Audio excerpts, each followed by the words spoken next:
Assalamu alaikum wa rahmatullahi wa barakatuh. Alhamdulillah. Alhamdulillahi Rabbil Alameen.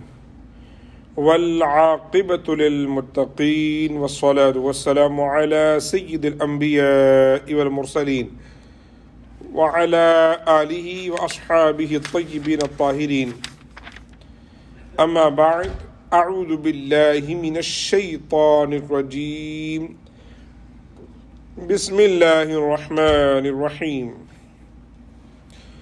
إن الذين يشترون بعهد الله وأيمانهم ثمنا قليلا أولئك لا خلاق لهم في الآخرة ولا يكلمهم الله ولا ينظر إليهم يوم القيامة ولا يزكيهم ولهم عذاب أليم صدق الله العظيم اللهم صل على سيدنا ومولانا محمد معدن الجود والكرم وآله الكرام وابنه الكريم وبارك وسلم رب اشرح لي صدري ويسر لي أمري واحلل عقدة من لساني يفقه قولي اللهم أرنا الحق حقا وارزقنا اتباعه وأرنا الباطل باطلا وارزقنا اجتنابه.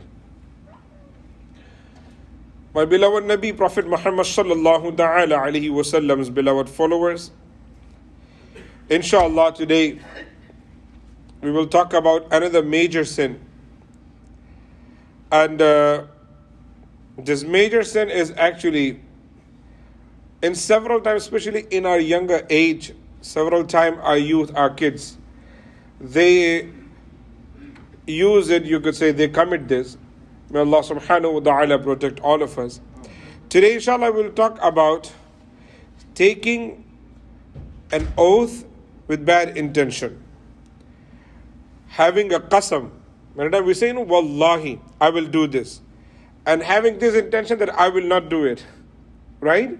So having an intention of not fulfilling any kind of qasam, any kind of oath, that is absolutely a major sin. Inshallah, few details inshallah Rahman I'll say in some hadith and ayah. But the ayah I have recited, Allah subhanahu wa ta'ala says, those who sell their any kind of promises, oath, words, just because of having a little bit of profit, thamanan qalila, some profit. Allah subhanahu wa ta'ala says, look at the punishment. Ulaika la khalaqa lahum fil akhirah. They do not have any kind of reward in akhirah. Nothing. Wala yukallimuhumullah. Allah will not talk to them. Wala yanzuru ilayhim. Allah subhanahu wa ta'ala will not even look towards them. وَلَا يُزَكِّيهِمْ, and Allah subhanahu wa ta'ala will not even purify them. وَلَهُمْ عَذَابٌ أَلِيمٌ, and they have a huge punishment waiting for them on the day of judgment. This sin is completely related to our intention and our words. Allah subhanahu wa ta'ala has created as a Muslim. Allah subhanahu wa ta'ala has created as a human being and granted us a beautiful favor that we are Muslims. And as a Muslim, this is our responsibility, our duty, that we always use our tongue in a right way. We always have, waqar. We must have, a complete intention, a beautiful intention of what we are saying. If I say that inshallah tomorrow I'll see you at this moment, it means I should show up. Without any valid reason or valid excuse, we should not deny something. Allah has given us this tongue and showed us the importance of it. That's why it is another major sin is lying. Lying. Major sin. فَنَجَعَلْ لَعْنَةُ اللَّهِ عَلَى الْكَاذِبِينَ. Allah says, Allah subhanahu wa ta'ala says, his la'nat, curse upon them, those who lie. You understand that?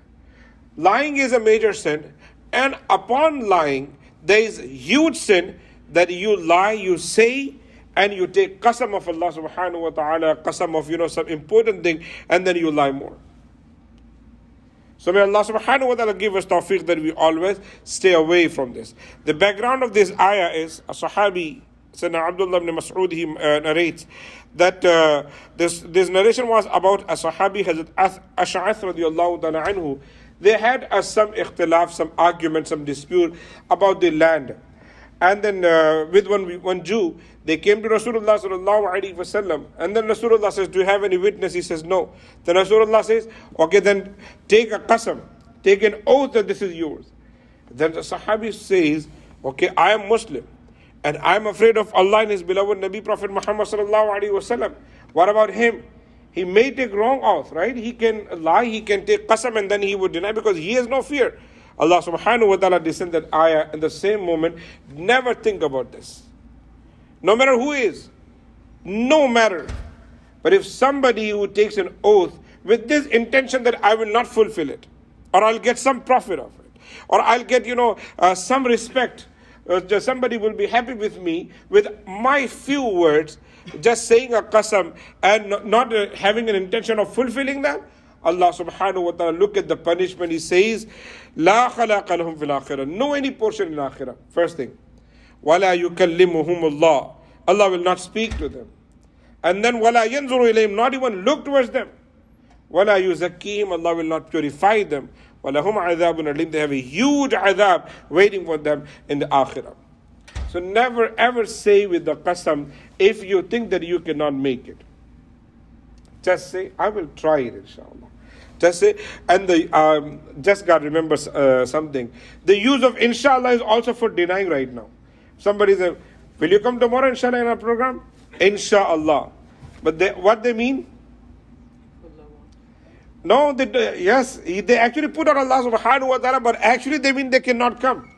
But they cannot say in front of you that we are not coming. Right? So what they say? Inshallah. Will you do this for masjid? Inshallah, inshallah. And what that means, they don't mean if Allah wants. They mean we cannot do it. Don't use inshallah for that purpose. Don't do that. Have intention that inshallah, if Allah gives me tawfiq, I will do it. And when you will think that if Allah wills, He will, inshallah. He will, inshallah. He will give you tawfiq, inshallah rahman. May Allah give us tawfiq to understand this, inshallah rahman. Some more narrations I'm going to mention about this topic. Rasulullah sallallahu alaihi wasallam says, anyone who takes a wrong oath, false oath, with intention of not fulfilling it, Allah subhanahu wa ta'ala's beloved Nabi Prophet Muhammad sallallahu alaihi wasallam says, on the day of judgment he will not be seen by Allah subhanahu wa ta'ala. Allah will be so angry on him and he will get nothing. And then Rasulullah continually recite the same ayah which I just told you right now. Innal ladhina yashtaruna bi'ahdillah. This hadith is in Bukhari and Muslim. Another narration of Rasulullah sallallahu alaihi wasallam. A person just to get some profit, if he lies, especially with the qasam, with taking oath, Allah subhanahu wa ta'ala made Jahannam obligatory, necessary, wajib upon him. Who wants that? Who wants that? And this is something we have to teach our children. And my sheikh, my teacher, he always used to say, he even says, that you don't lie. Never lie no matter what. If you will not lie, you know what will happen? You will never need to take qasam. Never. If you will be a person who always speak the truth, nobody will ask you, say qasam. Qasam kha ke bolo. No, nobody will ask you. Because they believe in you. But if you are someone who actually say everything, by hearing any news on, social media, YouTube, anything, and you say in front of people, what will happen? People, when they verify, okay, this was not right. When you say something and it was not actually true, next time when you will say, they will not believe. They will not.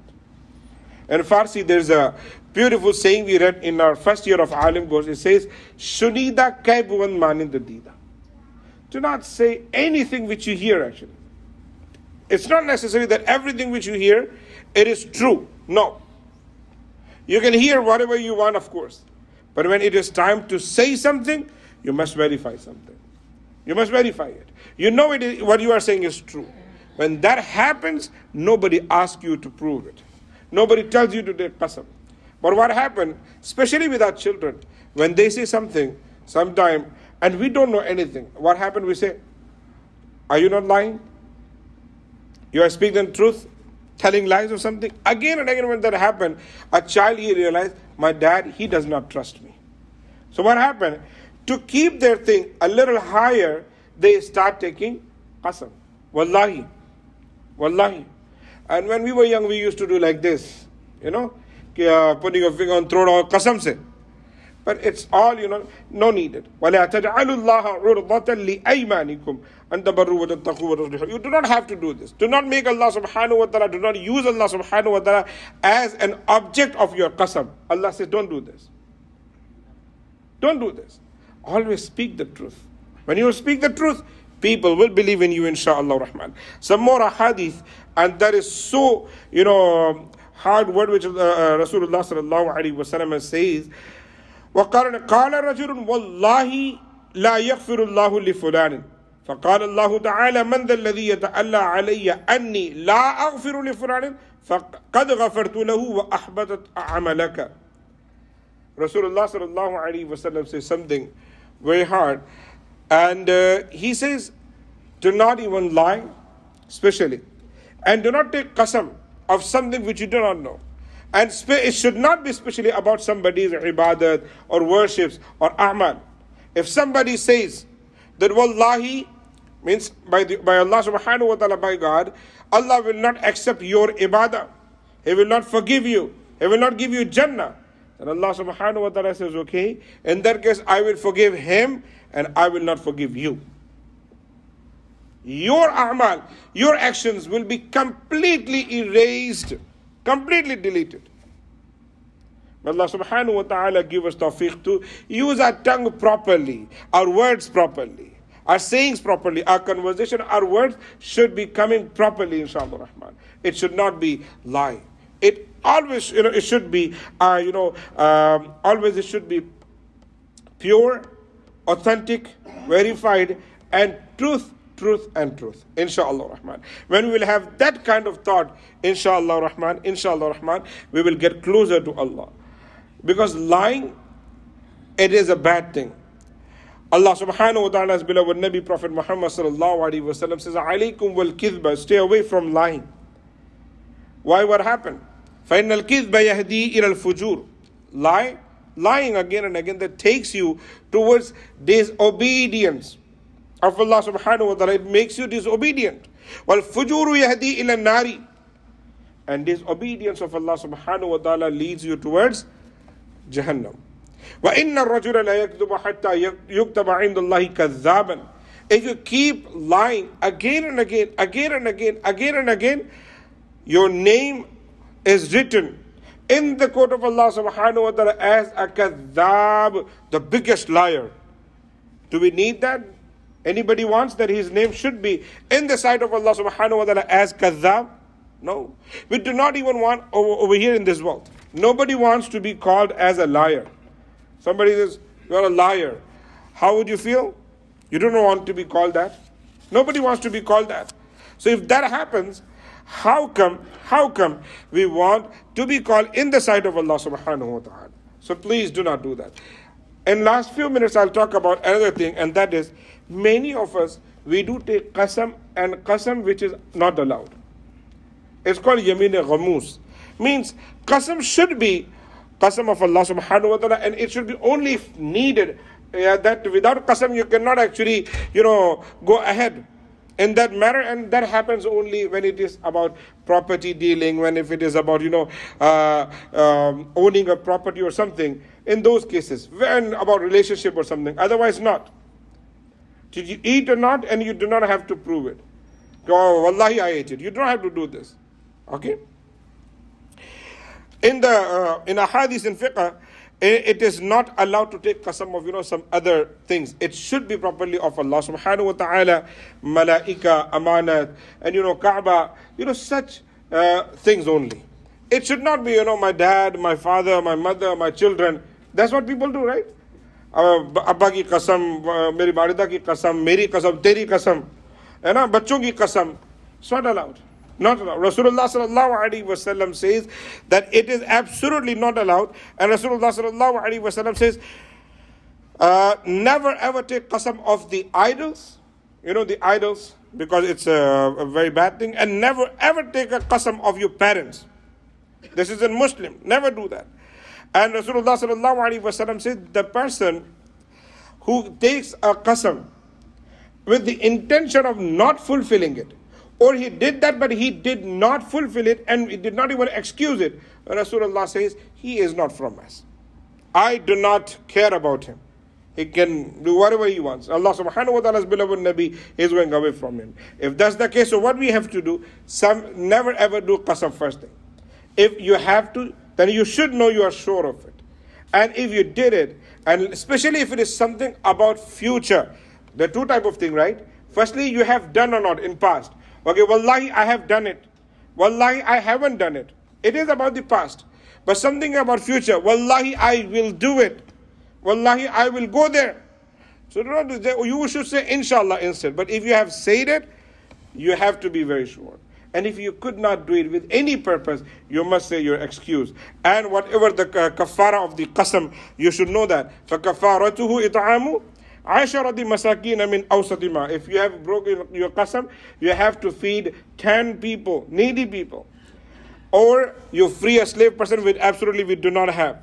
Or we have to fast 3 days. May Allah subhanahu wa ta'ala give us tawfiq to understand. One last narration, Rasulullah sallallahu alaihi wasallam says, anybody who takes a qasam of ghayrullah, besides Allah subhanahu wa ta'ala, that actually include, because of some other ahadith, that besides Allah, His Rasul and Quran and some, there's holy things, especially anybody who takes a qasam of some other usual thing, he is as close as he is committing a shirk. So please, beware of those things. Never do this. Do not teach your children. Don't do this in front of your children. Otherwise they will learn and they will do the same thing. May Allah subhanahu wa ta'ala give us tawfiq to understand. May Allah subhanahu wa ta'ala make us good, truthful believer. Truthful believer. The one who always speaks the truth, inshallah. Rahman, jazakallahu khair.